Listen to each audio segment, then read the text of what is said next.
వచ్చి మాకు అవకాశం ఇస్తా వస్తున్నారు. కాబట్టి ఇప్పుడు ప్రతిపక్షము కొంత సంవయనం పాటించాలి. అందుకే నేను హరీష్ రావు గారికి అసూయ తగ్గించుకోమని సూచన చేస్తున్నా. వారు శాసనసభలో ఆ కుర్చీలో కూర్చొని ఇటువైపు చూసే చూపులు చూస్తే నిజంగానే ఆ చూపులగిన శక్తి ఉంటే ఇక్కడ పక్కన మొత్తం మాడి మసైపోయి బూడిదైపోయి భూమిలో కలిసిపోయేటట్లాంటి ఇట్లా ఏమంటారు మొహమంతా పెంజరించుకొని ఇట్లా అంటే ఇట్లా రక్తమంతా మొహంలోకి తెచ్చుకొని కందిపోయినట్టు మొహం పెట్టుకొని ఇది చూస్తుంటాడు. అది ప్రజలు గమనిస్తున్నారు. కేటీఆర్ గారు అహంకారం, అధికారం పోయినా ఈయన అసూయ పోలేదు, ఆయనకు అహంకారం పోలేదు.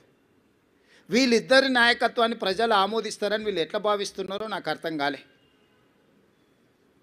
కాబట్టి నా సూచన, ఒక 2 సంవత్సరాలు ఓపిక పట్టండి. ఇంకా 3 ఏళ్ళు ఉంది జనరల్ ఎలక్షన్కి.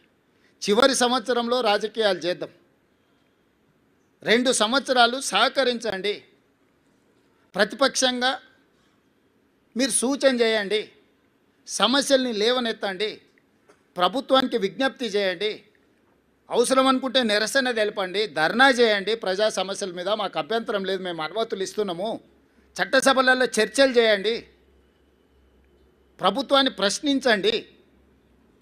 తప్పుడు ప్రచారము, నువ్వు డబ్బులు ఇచ్చి పెట్టుకున్న సోషల్ మీడియా నువ్వు చెప్పిందే రాస్తాడు.